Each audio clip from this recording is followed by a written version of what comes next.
কিরে, কি ব্যাপার? তুই এখানে এভাবে বসে আছিস কেন? আরে এমনি এমনি ব্রো,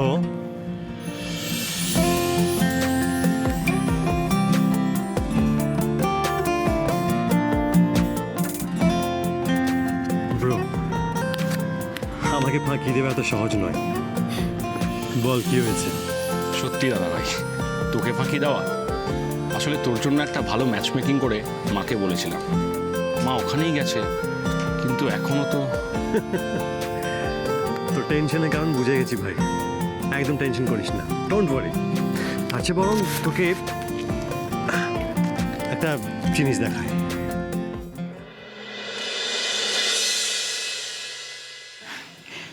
এখন ভগবান করুক চুমকিকে যেন ওদের মনে ধরে যায়। তাহলে আসছে আষাঢ়ি তোর বোনের বিয়ে দিয়ে দেবো আমি। কিন্তু তখনই তো আসল সমস্যা শুরু হবে। কি সমস্যা মা? টাকা। বিয়ের জন্য তো অনেকগুলো টাকা লাগবে রে চারু। আর আমার কাছে এত টাকা কোথায়? সে তুমি চিন্তা করো না, এখন তো বিয়ের সময়, আমি কোণে সাজিয়ে তত্ত্ব সাজিয়ে ঠিক টাকা নিয়ে আসবো। দূর পাগলি, সে তো মাত্র কয়েকটা টাকা। তোর বাবার কাছে যে তোর মায়ের গয়নাগুলো আছে,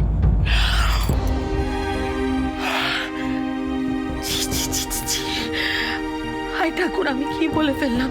না না না না না, হে আমায় ক্ষমা করো ঠাকুর, আমায় ক্ষমা করো, ক্ষমা করো। গয়নাগুলো তোর তোর মা তোর বিয়ের জন্য রেখেছে। না না না ঠাকুর, ক্ষমা করো, ক্ষমা করো। না না, তুমি তো ঠিকই বলেছো মা, ওই গয়না দিয়ে চুমকির বিয়ে হবে। কিন্তু তোর বাবা যখন তোর বিয়ের কথা বলবে তখন? না না না, আমি তো বিয়েই করব না। আমি বিয়ে করে নিলে তোমাদেরকে দেখবে। তুই সত্যি বিয়ে করবি না?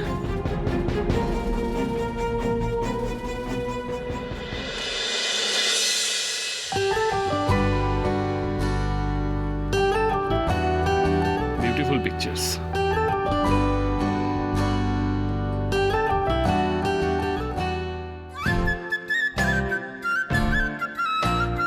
এই মেয়েটা কে রে দাদা ভাই? মেয়েটা, আচ্ছা ব্রো, মেয়েটা কেমন দেখতে রে? ফাটাফাটি, তোর সাথে কিন্তু হেভি মানাবে। বলতো ব্যবস্থা করি? চুপ কর তো, তুইও দেখিস মায়ের মতো, মেয়ে দেখলেই বিয়ের কথা। তার চেয়ে বরং তোকে একটা জিনিস দেখাচ্ছি, দে, দেখাচ্ছি।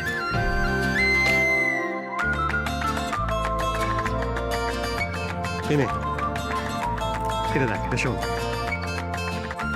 আমাকে তুমি পুড়িয়ে ঝামা করে দাও সূর্যি ঠাকুর, আমি যেন বিচ্ছিরি দেখতে হয়ে যাই, বিচ্ছিরি দেখতে হয়ে যাই।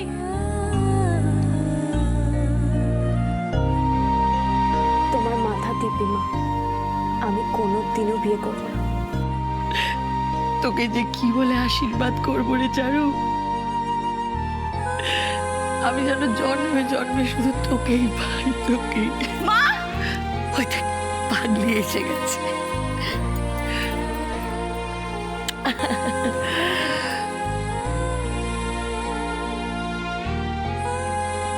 যাক বাবা, মাথার ওপর থেকে এত বড় বোঝা নামাটা যে কি ইয়ে। তোর বিয়ে নিয়ে আর কোনো চিন্তাই রইল না, বুঝলি? মরণ, ওসব নিয়ে চিন্তা না আমার কোনোদিনই নেই। ফালতু কথাটা ছেড়ে টাকাটা দাও, মেকআপের জিনিস কিনতে হবে আমাকে। মা, ও মা, আমি চুমকির জন্য দুধের স্বর আর কাঁচা হলুদ বাটা মেখে এনেছি। বোন, এই নে। এই তুই চুপ কর তো, সব ব্যাপারে এত কথা বলতে আসছিস কেন? মেকআপের তুই কি বুঝিস বলতো? হাদি কথা কার, দূর হয় এখান থেকে, নাহলে এখন চালাকার ছুড়ে মারবো। আচ্ছা বাবা, আমি চলে যাচ্ছি।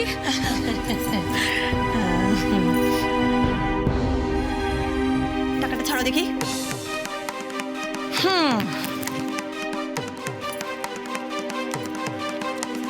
ছাতাটা নিয়ে যা, বুঝেছিস? বাইরে, আরে ছাতাটা নিয়ে যা, বাইরে রোদ আছে। আজকে আজকে তোকে দেখতে আসবে চারু।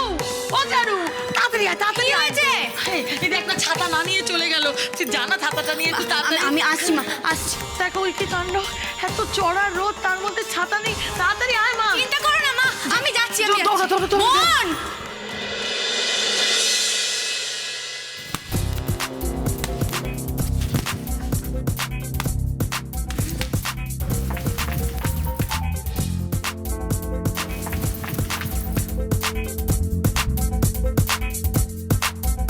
পাওয়ার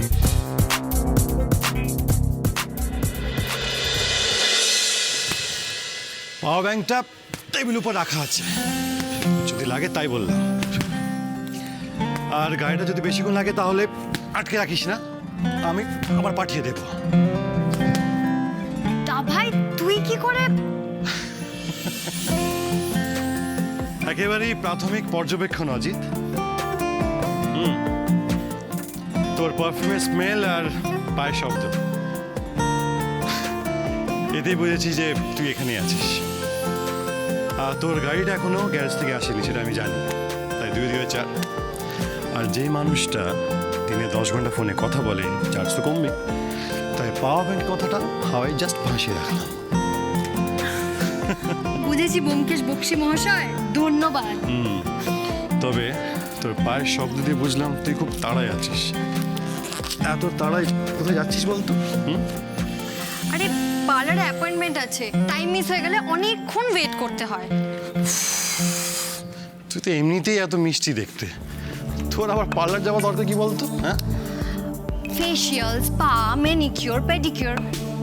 শুধু সুন্দর দেখতে লাগলেই হবে নাকি? মেনটেন করতে হবে তো নাকি? থ্যাংক ইউ দা ভাই, টাটা। দাদা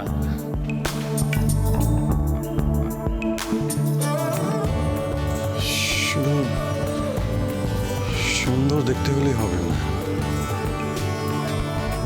মেনটেনও করতে হবে।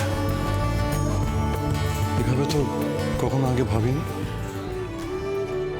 আমি যেন বিচ্ছিরি দেখতে হয়ে যাই, বিচ্ছিরি দেখতে হয়ে যাই, বিচ্ছিরি। অজানা একটা মেয়ের সমস্যা ধীরে ধীরে কেন আমার সমস্যা হয়ে উঠছে। ভাই বললো মেয়েটা নাকি সুন্দর দেখতে। একটা সুন্দর মানুষ কেন নিজেকে মেনটেন না করে বিশ্রী কুৎসিত করে তুলতে চাইবে? কেন? ঘটনাটা এত উল্টো যে মনটা কিছুতেই এটাকে সাধারণ কোনো ঘটনা বলে মেনে নিতে চাইছে না। অংশু, অংশু, দিদিভাই তোমার জল।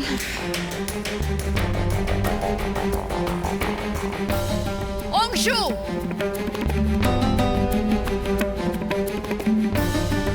কি হয়েছে বড় বৌমা?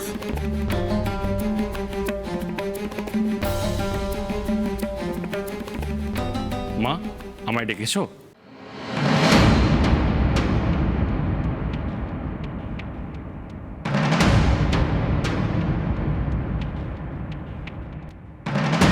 তোমার দ্বারা কি একটা কাজও হয় না অংশু? একটা সামান্য কাজও তুমি করতে পারো না? আজ তোমার জন্য আমাকে এতটা হিউমিলিয়েটেড হতে হলো, অপমানিত হতে হলো, তা আবার কার কাছে? একটা সামান্য বেসরকারি কোম্পানির ম্যানেজারের কাছে, শুধুমাত্র তোমার জন্য। ওদের এত সাহস যে আমাকে বলে কিনা আমি চিটিংবাজ।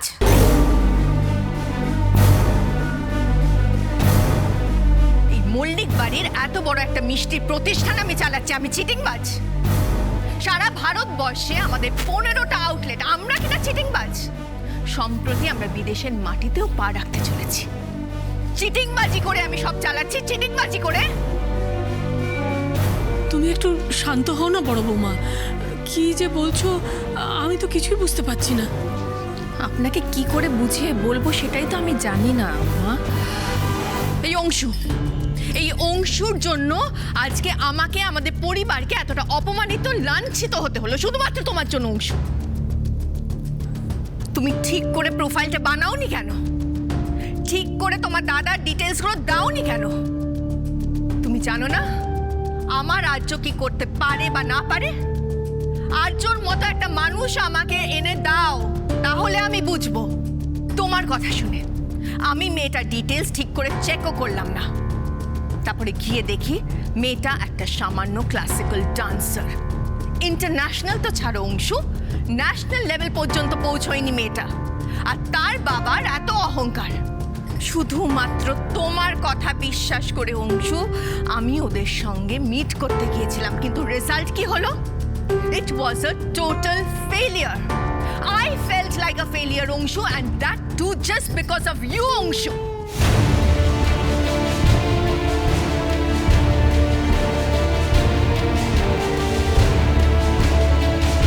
কি হয়েছে মা? কিছু না আর্য, কিছু না। You don't need to bother about this. অংশুর সঙ্গে একটা ব্যাপারে আমি কথা বলছিলাম, সেটা আমি ওর সাথে পরে বুঝে নেব। তুমি এখন যেতে পারো অংশু, তোমার সঙ্গে আমি পরে কথা বলবো।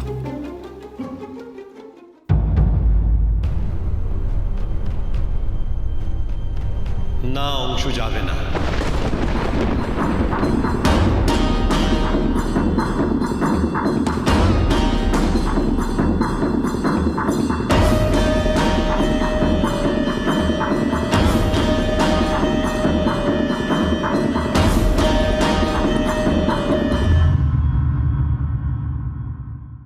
চারু বলতো, আমার সব রূপ তোকে দিলাম। আমার যা কিছু ভালো সব তুমি চুমকিকে দিয়ে দিও মাধব। আর এই মেয়ে সে নিজের রূপে সম্পদকে উপেক্ষা করে কুৎসিত হয়ে উঠতে চায় কেন?